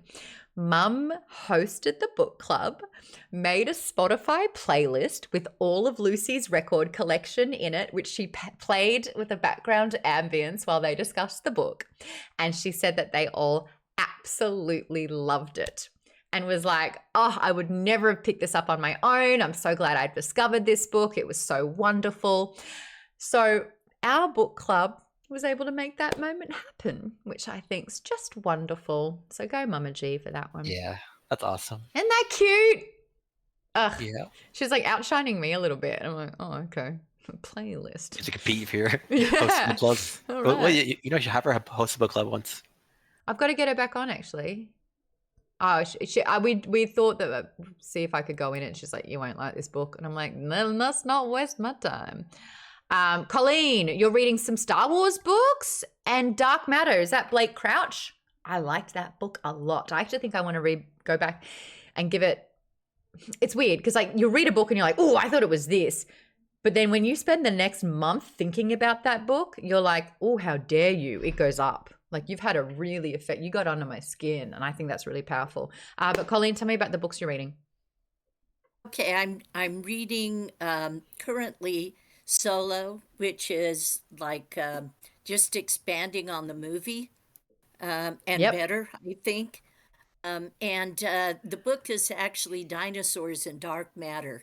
Oh, that's the whole book. I saw this on your Goodreads. Yes.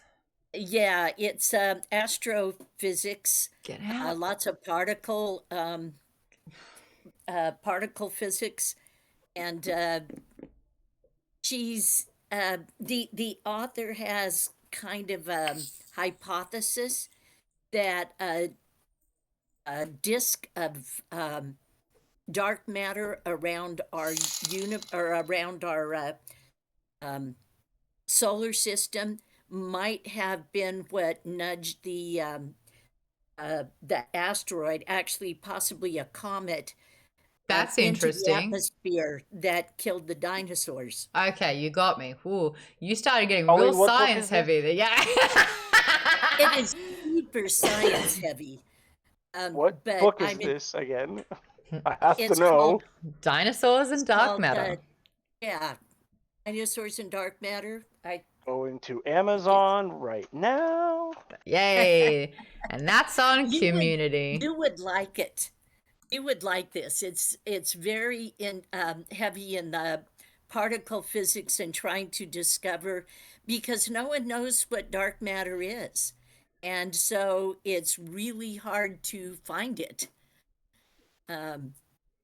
So There you go. Yeah.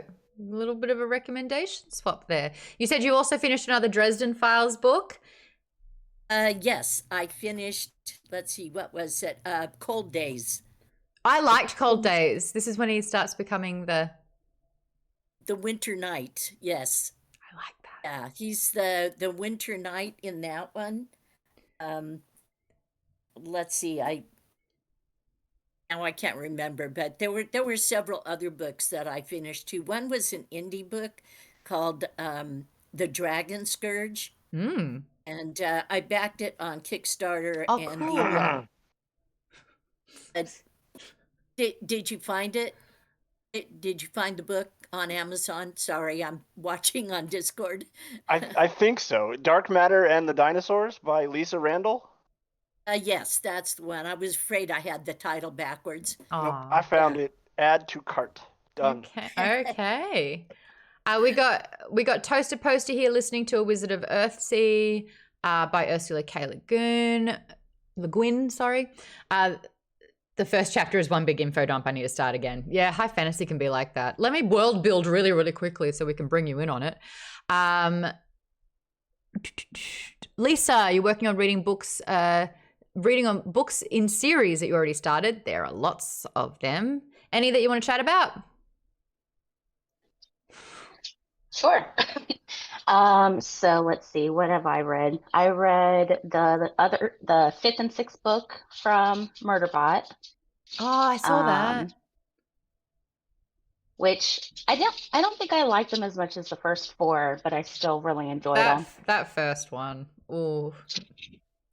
And then I'm working my way through the Daughter of Smoke and Bone series by Laini Taylor. That sounds like my shit. I just read a little novella that's part of that series called Night of Cake and Puppets. Oh. Which was cute. It was just like a little kind of like a meet cute between two of the characters. Oh, okay. It was adorable. Yeah. And then I also just read a book called Winter's Orbit by Everina Maxwell, which I thought was a standalone, but apparently there's another book that's in the same universe that is a fun little kind of sci-fi political kind of book. You might like it, I think. Avery just said, "Oh, I loved Winter's Orbit." So there you go. Yeah. Okay. It's funny because Naomi Novik in this interview that I pulled up earlier said that after Temeraire, the dragon series that kind of went for a while, she wanted to start writing standalone books because she's like, I like that there's an ending, that it ends. So I kind of get that. Yeah, you're like, that was cool. There's 7 more. You're like, no, what have I done? I feel that a lot. Blue Reader Gal is reading where I saw that you commented. Where is it? Oh, Book of Magic by Alice Hoffman. I have stacks of books that have been sitting there for a while, which need to be read. Ken's going to stick to the book club books for a little bit. I mean, you're doing a reread on that one, and that counts, by the way. Maude's Law, if you reread the book, even if it's like read the first half, read the first half, read the second half, read the second half, you've read it twice. Count it. Who else is reading a book? I think earlier, Thierry, we were talking about Pride and Prejudice. Yeah, actually, I have my Audible library. I actually read The Picture of Dorian Gray first. Oh, how was that? I want to call my kid Dorian, I think. Just like it. Well, it's a classic old English book. So it has some... There's no good people in that book. Yeah, I struggle with that sometimes when they're all just bad, and you're like, oh, people are shit. There are levels of bad. Like I forgot Dorian to is not feed the my worst. dog. Then I finished The Nine Eyes of Lucian. Yeah. Then Pride and Prejudice. Now I'm reading 5 chapters left with Bram Stoker's Dracula.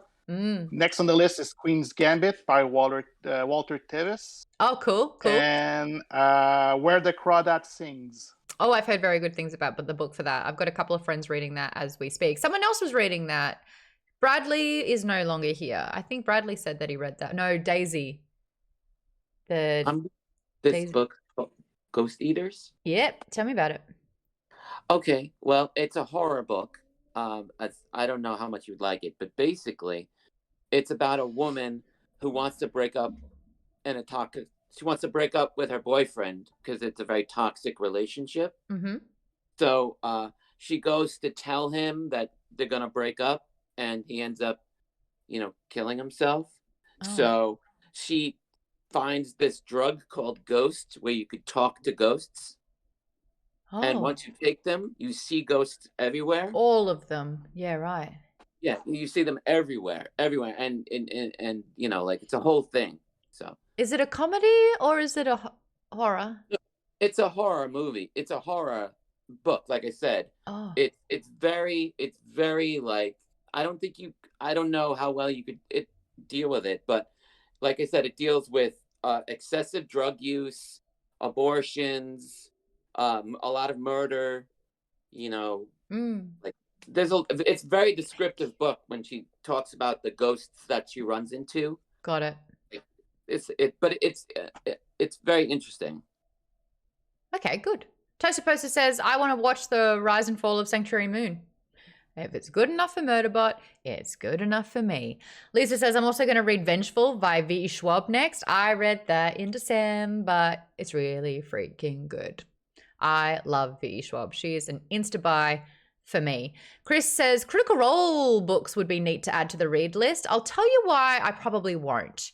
And that is because there is a lot of necessary back watching and viewing to kind of understand what's going on. It could be enjoyed in a standalone fashion, but I think there's way too much nuance and community and extensive viewing required that I would hate to put on someone and almost open up that Pandora's box in a way. Not for Kit and Kin. Kit and Kin? Yeah, the book with the twins. It's pre-stream. But 99 Evolution, you will have to have seen the second campaign. Got it. Kith and Kin. Got it. Okay. Chris is also reading The Egg by Andy Weir. That's another book I listened to in December.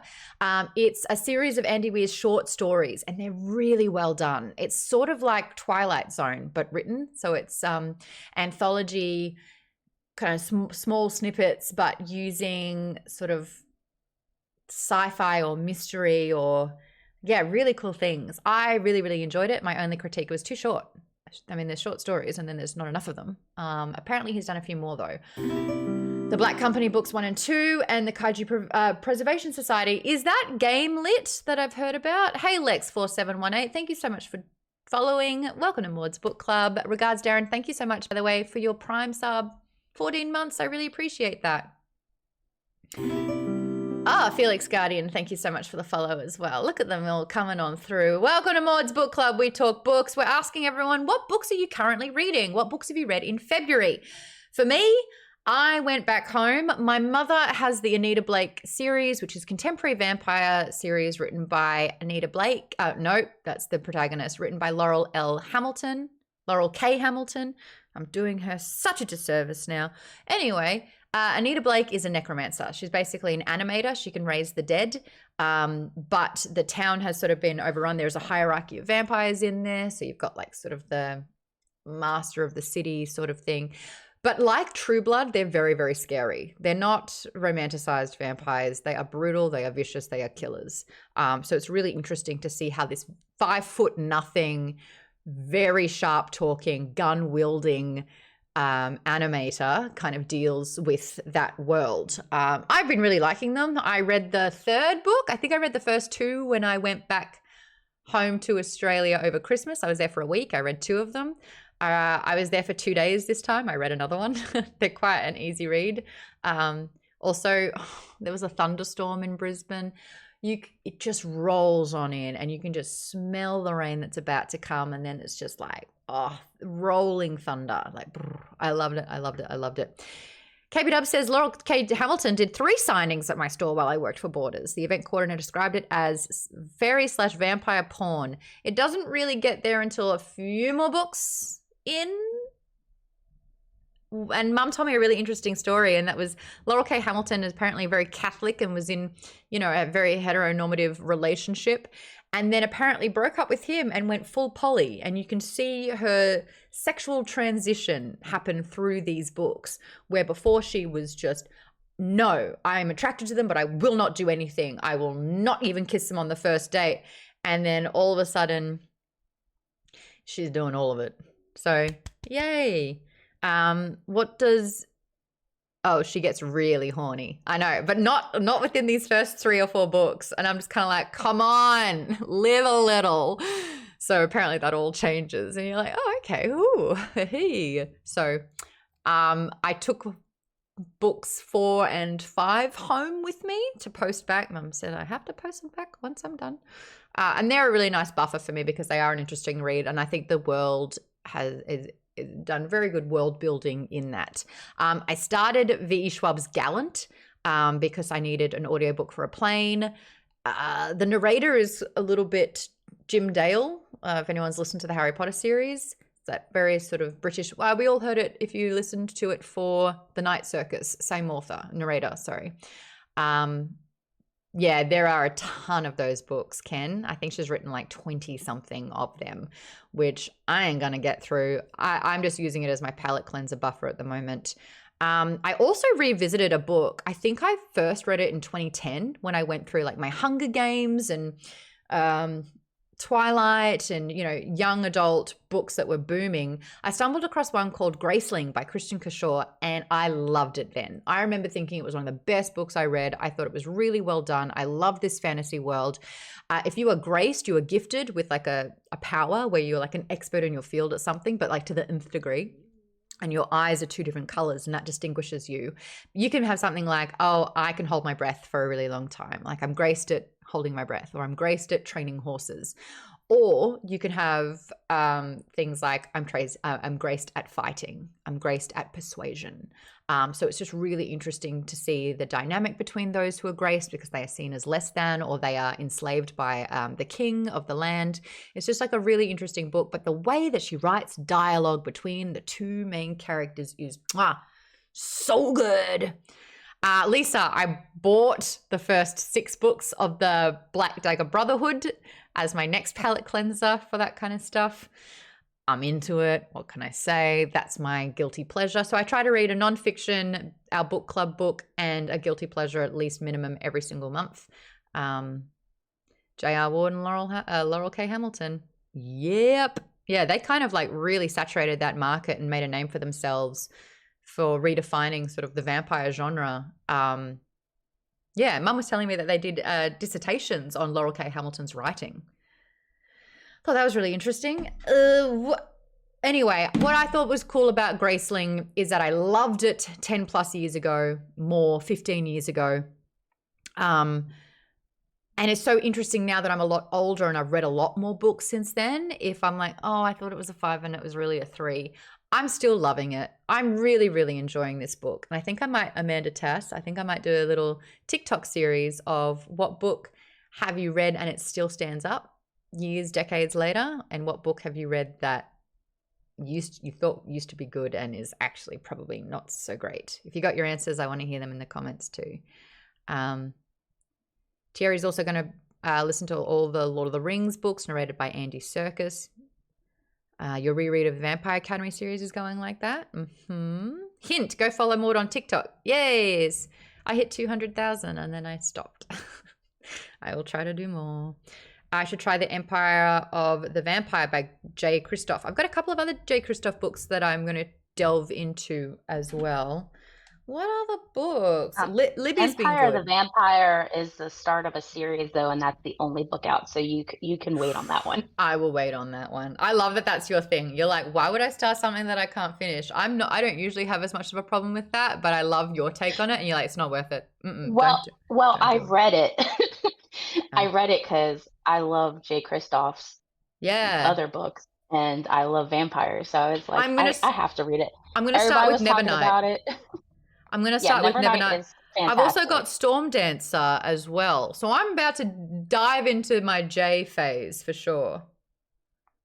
Nevernight series is so good. Okay. That's a long book. What's a long book, Blue Reader Gal? Which one's the long book? I'll do it. I listen. I have insomnia at the moment where I'm spending 7 hours a night listening to a book. So bring it on. I need more. Let's go. Anyway. The Nevernight series is a long book. Got it. I'm wondering how the Vampire Chronicles hold up. Ooh. Hey, speaking of vampires, Avery, you're going through your vampire phase. Ooh.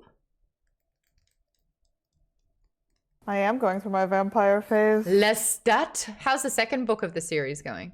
I am really enjoying it. It's really interesting. A lot of things were clearly kind of like retconned about the character because of how much people loved him, despite the fact that he was like, supposed to be the antagonist. The antagonist of the Yeah. first one. But it's still so fun. I'm really enjoying it. So we did the first one, Interview with the Vampire, for Nerdist Book Club, I think back when it was Alpha. Because the movie had such huge names behind it, and Rice is such a huge name behind it. I listened to it, and it was bloody Simon Vance, but I struggled with it a little bit. I thought that it had a really good arc, and it was really quite clear, and you understood what was going on, and then it kind of got bogged down, and then you're like, what are we doing now? And it just was a bit all over the place. Am I wrong? I loved it. The first one is very philosophy heavy. I feel like Anne Rice may have been trying to work some things out in that one as well. Got it. I still really enjoyed it though. But they get like they're still the second one is still pretty philosophy heavy, but it feels more like controlled, if that makes sense. Like it does, because they've already done the world building. So her writing kind of is able to focus more on the characters rather than trying to figure out like, oh, but what does it mean to be human? They've taken care of that. What is good and evil? They still talk about that, but it's more like how it affects the characters than actually trying to figure out the answer. Yes. Okay. Yeah. All right. Vaden, you are making your way through the Akatar series. How are you finding book number 3? I believe it gets a little steamy in this one. I mean, it's about as steamy as the other ones, honestly. It's good stuff though. I'm enjoying it. Like, do you judge me and my taste? Because I love this stuff. Are you sort of just like Maude clutching your pearls? No. I'm not judging at all. Okay. It's not even like really. It's not even like hardcore at all. It's pretty light. Like it's like they talk about it, like they describe what's happening now, but like it's not exactly like super. Like it's nothing to prudish about, basically. Now like, they can't see it, but you are blushing right now. I blush a lot. I mean, even for me, even someone like me, it's like I'm never like, oh no, it's so it's never embarrassing to me. Like I can get embarrassed very easily. Same. I'm weird. I'm either not at all or good lord. Yeah. That's fine. Like this doesn't embarrass me at all, and it's like it's pretty well written overall. Like I love the world building and all the other stuff, and of course the characters are interesting. Yeah. All the fairy stuff, all the fairy courts, and the way they live, and the characters. Cassian and Azrael. Go Cass. Yeah, I'm sure I'm Team Rhysand, though. I'm Team Rhysand. Yeah, he's my favorite character, even though I'm not into him, but I think his character. He's the most interesting character, I think, in the series. Yeah, he's together, but I mean, very old, and that's usually what happens. Lisa asks, have you read the Throne of Glass books? Now, I made everyone read the first Throne of Glass during Nerdist Book Club, circa 2019 or 2021. I made everyone read it. Did you read it then, Throne of Glass? Do I have it? It's the other Sarah J. Maas series. I swear I made everyone read that first book with me. I dragged everyone through that. We read it for. There's a Dorian in that one as well. Was it for Nerdist? It was Nerdist. Yeah, I made Hector read it. Yeah, I'm just saying, if you're enjoying ACOTAR, you should read all of Throne of Glass and then read her Crescent City series. Crescent City, little shitty. Have you read the second book yet, Maude? I did. The second one was better, and the end of the second one, I was like, okay. But that first one, like, it's such an adjustment in language. And I actually started the first third of it. I abandoned it. And it took me like 4 months to try again. But I just remember like listening to it cringing because it was like, babe, don't be such a fucking slut. And I was like, no one talks like that. No one talks like that. And it was a bit weird for me. But then I kind of pushed through it and I'm like, okay. Oh, they've all got abs. I'm reading it. Let's go. Yeah, that's an easy way to get me across the line. Anyway, Amanda says, I'm wanting to start ACOTAR, but I have so many other books I need to read that I already own before I can buy more books. This is a safe space. We buy shit we don't read, girl. We buy shit we don't read. And then we buy more. That maybe we will, but probably not. How am I swearing still? I don't even know when I do it. Anyway, that's time. Who shall we raid? It's Jason Miller. It's music night. It's music night, everyone. It's free concert night. Raid? What did I do wrong? How did I spell that wrong? Oh, I see it now. That's bad of me. I spelled his last name wrong. Thanks, everyone. Finish the dang book. We're going to be back next week, hopefully with a guest. We're going to work our magic. I ain't no Miriam, but we're going to try and do what we can. I got to feed my dog. She's been, oh, bless. She's been giving it a red hot go. Yeah, no shame with not reading books. It is Jason time. Enjoy the concert. Thank you, everyone. Thank you for putting up with my shitty internet, even though I've got the best money you can buy. I'm going to go angry and eat more chocolate. Bye, everyone. I have to cough. Oh, boy. I'll tell you what. How is everyone? First show back this month. Hey, hey.